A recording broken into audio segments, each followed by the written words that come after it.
ठरलं तर मग या मालिकेच्या एक्साइटिंग भागामध्ये 29 सप्टेंबरला फायनली प्रियाला रंगेहात अर्जुन पकडणार आहे. खूप मोठा सत्याचा कसा पर्दाफाश होणार, अर्जुनने प्रियाला पकडल्यावरती काय काय घडणार आणि सायली आणि अर्जुनने किती जबरदस्त प्लॅन करत प्रियाला या सगळ्या ट्रॅपमध्ये अडकवलेलं आहे, सगळं सगळं पाहू.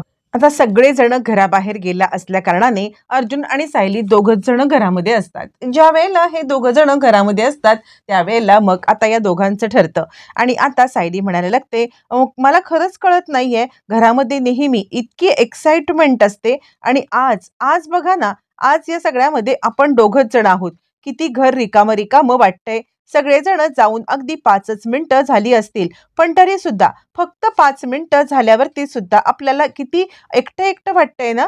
यावरती अर्जुन म्हणतो, हो ना. यावरती सायली म्हणते, असं का घडलं असेल की सगळ्यांनी आता इकडे आपल्याला एकटं ठेवून गेले असतील, म्हणजे अचानकपणे त्यांच्या डोक्यामध्ये हा प्लॅन का बरं आला असेल. असं म्हटल्यावरती मग आता अर्जुन म्हणतो, कदाचित त्यांना असं वाटलं असेल की आपल्याला आपल्याला त्यांनी प्रायव्हसी द्यावी किंवा आपल्याला या सगळ्यामध्ये आता एकटं ठेवावं असं त्यांना वाटलं असेल, म्हणजे आपण हा वेळ छानपैकी घालवावा. मला असं वाटतंय की हे अस्मिताताईच्या डोक्यात आलं असेल. नाहीतर एरवी या घरामध्ये आता अस्मिताताई आपल्याला किती चिडवायची आणि किती आपल्याला नुसतं हे करायची, भंडावून सोडायची. आणि विमल आठवते ना, लहान थोंडी मोठा घास घेते हं, असं म्हणत विमल सुद्धा सगळं मनातलं बोलून टाकायची. पण आज आज कोणीही नाहीये तर एकदम सगळं रिकामं रिकामं वाटतंय. सायली म्हणते, आता सगळ्यांनी जर का आपल्याला एकटं राहावं किंवा आपल्याला टाइम मिळावा यासाठी जर का हा वेळ दिला असेल तर अर्जुन म्हणतो, हो हो, तर हा वेळ आपण सत्कारणी लावायलाच पाहिजे. एखादी मूवी बघूया का, किंवा तुला जेवण बनवण्याचा कंटाळा आला असेल तर आपण बाहेर जेवायला जाऊया का. यावरती सायली सांगते, आपल्याला एकत्र आपण आता तो वेळ आपल्यासाठीच घालवूया. यावरती अर्जुन म्हणतो, ठीक आहे, आपण एक काम करूया. आपण ना काय करूया की आपण या सगळ्यामध्ये आता छानपैकी आपलं जे तुझं जे टॅलेंट आहे ते टॅलेंट मी फॉलो करणार आणि माझं जे टॅलेंट आहे ते टॅलेंट आता तू फॉलो करायचं. असं म्हटल्यावरती मग आता लगेचच इकडे सांगायला लागते, सायली ठीक आहे, मग मी छानपैकी गाणं गाते. मी आता गाणं गाते आणि त्यानंतर मग आता तुम्ही ते गाणं फॉलो करायचं, चालेल. यावरती अर्जुन म्हणतो, एक्सेप्टेड. आणि नंतर मी तुला सांगेन की माझं काय टॅलेंट आहे आणि ते टॅलेंट तुला काय फॉलो करायचं आहे ते. असं म्हणत दोघं जण छानपैकी आता एकमेकांच्या साथीने एकमेकांच्या सोबत आता गप्पा मारत इकडे छानपैकी त्यांचा वेळ घालवत असतात. त्याच वेळेला प्रिया आता तिचं गाठोडं घेण्यासाठी, म्हणजे तिला ट्रॅपमध्ये अडकवण्यासाठी महिपत आणि आता इकडे नागराज यांनी जे काही आता प्लॅनिंग केलेलं असतं त्या प्लॅनिंगचाच एक भाग म्हणून आता इकडे प्रिया या सगळ्यामध्ये आता ताबडतोब आपल्याला ते गाठोडं शोधण्यासाठी आलेली असते किंवा ते गाठोडं चोरण्यासाठी आलेली असते. मग त्याच वेळेला अर्जुन आणि सायली हे दोघं जण घरात आहेत याच्याबद्दल तिला काही माहितीच नसते. अर्जुन आणि सायली हे सुद्धा घरातच नाहीयेत आणि घरामध्ये कुणीच नाहीये असा आता विचार करून तिने आता एंट्री केलेली असते. ज्या वेळेला हा विचार करत तिने एंट्री केलेली असते आणि त्यावेळेला तिला आता अर्जुन सायली इथे दिसतायत नाही दिसतायत याच्याबद्दल काही माहीत नसतं आणि म्हणून आता ती इकडे आतमध्ये येते. तर आता सायली सांगते, मी गाणं गाते हं. असं म्हटल्यावर ती सायली आता गाणं गायला लागते, मन धागा धागा जोडते नवा. हे गाणं ती गायला लागते आणि अर्जुन ते ऐकायला लागतो. सायली खूप सुंदर गाणं गात असते आणि त्याच वेळेला प्रियाची एंट्री होते. प्रिया ह्या दोघांचं गाणं ऐकते आणि ती विचार करायला लागते, हे काय झालंय, म्हणजे मला तर या नागोबाने सांगितलं होतं की आता कोणीच घरात नाहीये, मग हे दोघं जण घरात कसे. आणि त्याच वेळेला अर्जुन मात्र मंत्रमुग्ध होऊन ते गाणं ऐकत असतो. ज्या वेळेला तो मंत्रमुग्ध होऊन ते गाणं ऐकत असतो आणि त्यावेळेला मात्र आता प्रियाची एंट्री होते. प्रिया ह्या दोघांना पाहिल्यावरती तिला आता खूप मोठा धक्का बसतो. काय करू, मला गाठोडं तर हवं आहे, पण हे गाठोडं जर का आता हे दोघं जण घरात असतील तर तेव्हा मला हे गाठोडं घेता येणार नाहीये. काय करू की जेणेकरून या सगळ्यामध्ये आता हे दोघं जण जातील, पण कसं शक्य आहे, हे दोघं जण तर बाहेर जाणार नाहीयेत. नागोबांनी चुकीची माहिती दिल्यामुळे हे सगळं घडलंय. इकडे सायलीचं गाणं गाऊन झालेलं असतं आणि आता ती अर्जुनला सांगते, तुम्ही गाणं गा. आता अर्जुन बिचारा त्याला जसं जमेल, जसं पटेल, जसं जुजेल तसं गाणं गात असतो. मन धागा धागा जोडते नवा. त्याला काही सूर नाही, ताल नाही, काही नाही. त्यावेळेला सायली म्हणते, अच्छा अच्छा, छान छान, ठीक आहे, आता गाऊन पण दाखवा. हे झालं आपलं ओरडून. यावरती अर्जुन म्हणतो, एक मिनिट, काय बोलतेस तू, अगं मी तर गाणं गातच होतो. असं म्हटल्यावरती मग आता इकडे सायली सांगायला लागते, गाणं हे असं गाणं गायलं जातं असं म्हणत ती आता चांगलीच अर्जुनवरती खदाखदा हसायला लागते. बरं, हे सगळं होत असताना इकडे प्रिया विचार करते, इथून परत जाऊ का? पण परत जाऊन तरी आता काय करू? परत जाऊन सुद्धा आता मला मला या सगळ्यामध्ये आता काय करता येणार नाहीये. हे गाठोडं चोरल्याशिवाय काही उपयोग नाहीये. कारण जसं महिपत आणि नागराज यांनी ठरवलेलं आहे की मला मला एक्सपोज करायचं, माझे खरे आई वडील समोर आणायचे, तर हे सगळं होऊ न देण्यासाठी किंवा हे सगळं आता थांबवण्यासाठी मला किमान किमान माझं गाठोडं इथलं तरी पहिलं गायब करू दे, बाकी सगळं नंतर, असं म्हटल्यावरती मग लगेचच आता इकडे अर्जुनचं गाणं संपत आलेलं असतं. त्यावेळेला सायली म्हणते, 1 मिनिट, नको, आता तुम्ही गाऊन दाखवा. अर्जुन म्हणतो, हे काय? ठीक आहे ठीक आहे, पुन्हा आवाज काढतो आणि तो पुन्हा एकदा गायनाचा सूर सुरू करतो. त्यावेळेला सायली म्हणते, गायचंय गायचं, ओरडायचं नाहीये, असं म्हणत मग मात्र आता इकडे अर्जुन म्हणतो, परत गायला लागतो. त्याला परत काही जमत नसतं आणि या सगळ्यामध्ये आता इकडे सतत सतत अर्जुनची कमाल धमाल चालू असते आणि अर्जुनला कळतच नसतं की आपल्याला गाणं गाताच येत नाहीये. आता प्रिया विचार करते, काय करू? मी आता बहुतेक ना ह्यांना चकमा देऊन ते गाठोडं घेते. कारण जर का मी यांना चकमा देऊन ते गाठोडं नाही घेतलं तर मात्र काही खरं नाहीये, असा विचार करत आता लगेचच ती तिच्या रूममध्ये खिडकीच्या दिशेने शिरायला निघते. जेणेकरून खिडकीच्या दिशेने ती ज्या वेळेला निघेल त्यावेळेला मग आता लगेचच तिला ते गाठोडं सापडेल. तोपर्यंत मग अर्जुन म्हणतो, ठीक आहे, तू तुझं टॅलेंट तर दाखवलंस, पण आता माझं टॅलेंट दाखवण्याची वेळ आलेली आहे, असं म्हटल्यावरती अर्जुन आता बासुरी घेतो आणि बासुरी घेऊन आता अर्जुन वाजवायला लागतो. छानपैकी अर्जुन आता बासुरी घेऊन ज्या वेळेला गाणं वाजवत असतो त्यावेळेला मग आता सायली त्याच्याकडे मंत्रमुग्ध होऊन पाहत असते. अगदी श्रीकृष्णासारखी बासरी वाजवत असते आणि राधासारखी सायली आता त्याच्याकडे पाहत एकदम एक्साइटेड झालेली असते. सायली आता खूपच खुश असते. अर्जुनची बासुरी म्हणजे आता तिच्यासाठी खूप मस्त मेजवानीच असते. तिचा टाइम खूप छान चाललेला असतो आणि दोघं जण एकमेकांच्या सोबत आता हा त्यांचा टाइम स्पेंड करत असतात. बरं, हे सगळं चालू असताना मग तोपर्यंत आता इकडे सायली त्याच्या बाजूला येऊन बसते आणि सायली बाजूला आल्यावरती मग आता अर्जुन छानपैकी इकडे त्याची बासुरी वाजवत असतो. ज्या वेळेला अर्जुन आता बासुरी वाजवत असतो आणि त्याच वेळेला इकडे आता सायली मंत्रमुग्ध होऊन सारखी सारखी त्याच्याकडे पाहत असते. फायनली अर्जुनची बासुरी वाजवून पूर्ण होते. अर्जुनची बासुरी वाजवून पूर्ण झाल्यावरती प्रियाची एंट्री आता घरामध्ये झालेली असते. ज्या वेळेला प्रिया आता घरामध्ये एंटर करते आणि त्याच वेळेला आता इकडे ती तिच्या रूम मध्ये जाते. अर्जुन तिला सायलीला सांगत असतो, हे बघ, काही झालं.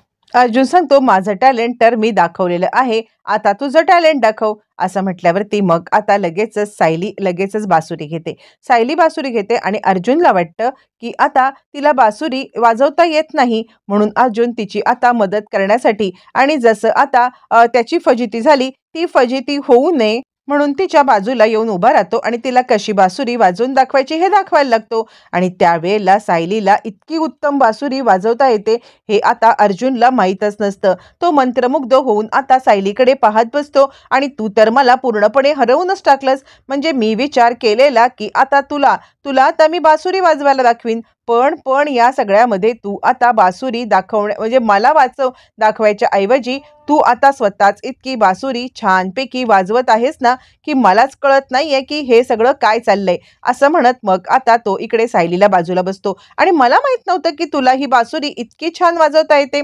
यावरती सायली म्हणते आता की मला ही बासुरी वाजवायला शिकवली ती म्हणजे मधुभाऊंनी. आता मधुभाऊंचा विषय निघाल्यावरती आता लगेचच अर्जुन थोडा भावूक होतो आणि आता अर्जुन विचार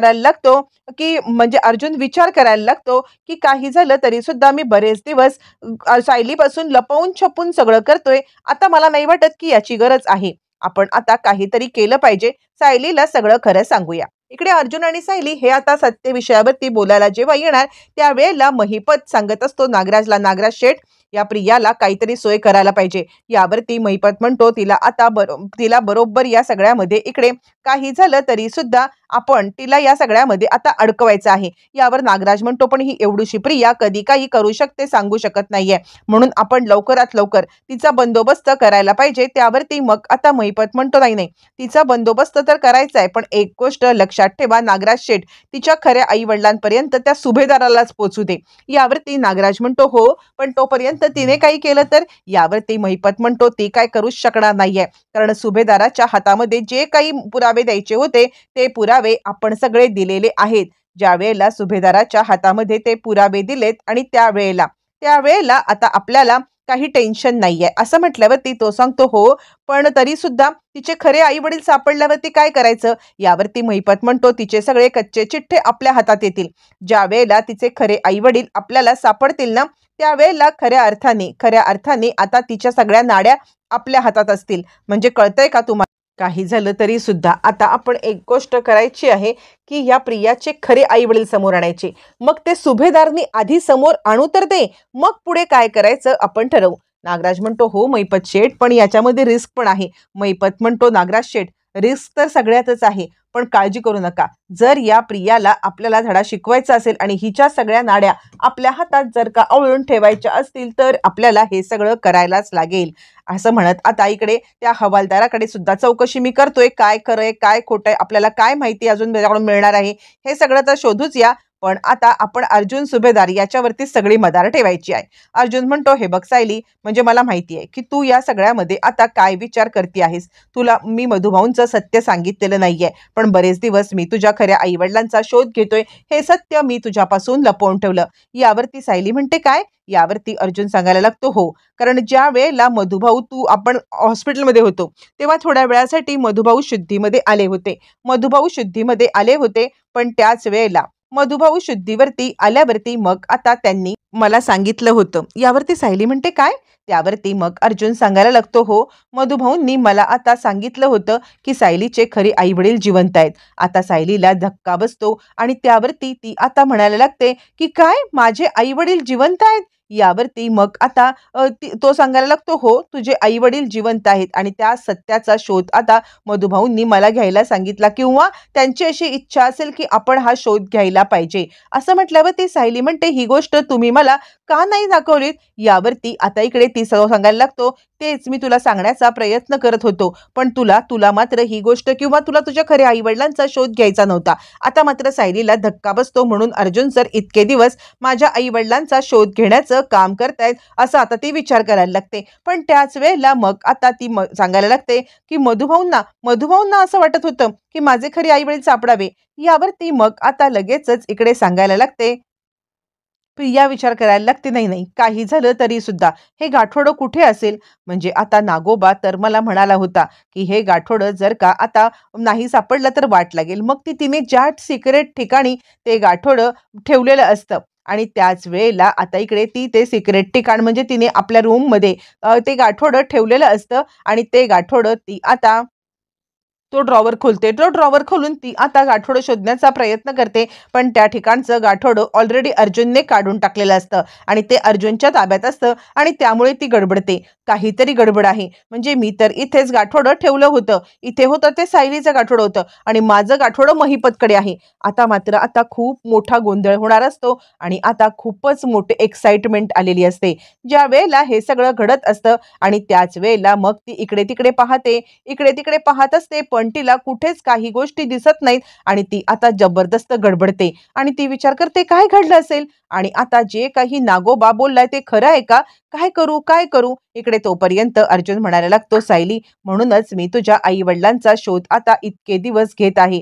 तुझ्या आई वडिलांचा शोध घेत असताना आता तुला इच्छा नसली ना तरी सुद्धा मला ही इच्छा वाटली, कारण बघ तू विचार कर की आता तुझे आई बाबा ज्या वेळेला आता इकडे असतील त्यावेळेला मधुभाऊंना कळेल, ते मधुभाऊंचे नक्कीच आभार मानतील ना, ते मधुभाऊंचे आभार मानतील. आणि आता जर मधुभाऊंना कळलं की म्हणजे तू त्यांच्या आई वडिलांकडे सुखरूप किंवा तुझे आई वडील आता इकडे तुला सापडलेत तर त्यांना किती आनंद होईल, हा सुद्धा तू विचार केलास का? असं म्हटल्यावरती आता इकडे सायली पण एक्साइटेड होते आणि सायली विचार करायला लागते जे काही आता इकडे बोलतायत म्हणजे अर्जुन सर ते बरोबर आहे. त्यावरती आता इकडे अर्जुन सांगायला लागतो म्हणजे बघ ना, तू विचार कर, मधुभाऊ ज्या प्रयत्न करत होते त्या प्रयत्नामध्ये त्यांना आपण यश मिळवून दिलं तर त्यांना किती आनंद होईल, तुला समजतंय का? म्हणूनच मी तुला एक गोष्ट सांगण्याचा प्रयत्न करतोय की तुझे खरे आई वडिलांचा आपण शोध घेऊया. खऱ्या आई वडिलांचा शोध घेऊन मग आता आपण एक काम करू की त्यांना शोधून काढू, त्यांना शोधूया आणि आता मधुभाऊंच्या समोर आणूया. मग ते मधुभाऊंचे ज्या वेळेला आभार मानतील ना, त्याच वेळेला मग आता मधुभाऊंना खूपच आनंद होईल. आणि ते कदाचित डॉक्टर काय म्हटले होते आपल्याला आठवतंय ना? डॉक्टर आपल्याला म्हटले होते की जर का मधुभाऊंना या सगळ्यामध्ये आता म्हणजे डॉक्टरांनी सांगितलं की त्यांना आनंदाची गोष्ट घडली तर ते शुद्धीवरती येतील. मग तुझे आई वडील सापडणं ही त्यांच्यासाठी आनंदाची गोष्ट असणार आहे. मग त्यांना किती आनंद होईल आता हे तुला समजतंय का? असं म्हटल्यावरती मग आता सायलीला सुद्धा कळतं की नाही, जे काही इकडे आता अर्जुन सर बोलतायत ते बरोबर आहे. मग आता सायली तयार होते, ते म्हणजे लगेचच आता आई वडिलांचा शोध घेण्यासाठी. आणि खऱ्या अर्थाने सायलीच्या आई वडिलांचा शोध घेण्याची मोहीम अर्जुनने सुरू केलेली असते. आणि सायली आणि अर्जुन आता सगळ्यात महत्त्वाचा शोध घेतात ते म्हणजे गाठोड्याचं. मग अर्जुन सायलीला सगळ्या गोष्टी समजावून सांगतो की कशा प्रकारे तिचं गाठोडं गायब आहे, कशा प्रकारे तिच्या गाठोड्याची माहिती नाहीये. मग सायली आता युक्ती करते. तोपर्यंत प्रियाला गाठोडं सापडलेलं नसतं. ती विचार करते काय करू? आता जर का गाठोडं नाही सापडलं तर खूप मोठा गोंधळ होईल. म्हणजे हे गाठोडं गेलं कुठे असेल? त्यावरती अर्जुन म्हणतो, बघ तू अजूनही विचार कर बायको. सायली म्हणते, ठीक आहे, मी माझ्या अतीतचा शोध घेणार, माझ्या भूतकाळाचा शोध घेणार. आणि त्यानंतर अर्जुन तिला वचन देतो, काही झालं तरी सुद्धा तुझ्या आई वडिलांना मी शोधून दाखवणार आणि मधुभाऊंना बरं करणार. असं म्हटल्यावरती मग आता लगेचच इकडे सायली सांगते, माझ्याकडे एक खूप मोठी नामी युक्ती आहे. ज्या युक्तीमुळे ज्या युक्तीमुळे आपल्याला आता इकडे प्रियाचा खरेपणा समोर येईल, माझं गाठोडं कळेल. मग अर्जुन आणि सायली युक्ती करतात. अर्जुन प्रियाला फोन करतो आणि तू सायलीचं गाठोडं कुठे लपवून ठेवलेलं आहेस ते मला चांगलंच माहिती आहे. आता तुझा खेळ संपला असं सांगतो. प्रिया गडबडते आणि ती विचार करते, नाही नाही, खूप मोठी आता काहीतरी आपल्यासोबत गेम होतोय. आणि प्रिया तेच करते जे तिला करण्यासाठी सायली भाग पाडत असते. सायलीने तिला अडकवलेलं असतं. ज्या ट्रॅपमध्ये सायलीने तिला अडकवलेलं असतं तो ट्रॅप आता बरोबर असा असतो की प्रिया महिपतच्या घरामध्ये ते गाठोडं शोधायला आलेली आहे. महिपतच्या घरात गाठोडं शोधायला आले आणि तिकडेच अर्जुन तिला रंगेहात पकडणार. अर्जुन प्रियाला रंगेहात पकडून फायनली जे काही सत्य आहे म्हणजे सायलीचं गाठोडं, तिचं गाठोडं, या सगळ्याचा शोध घेणार आहे. मालिकेचे येणारे भाग आता प्रेक्षकांना खूपच एक्साइटिंग असणार आहेत.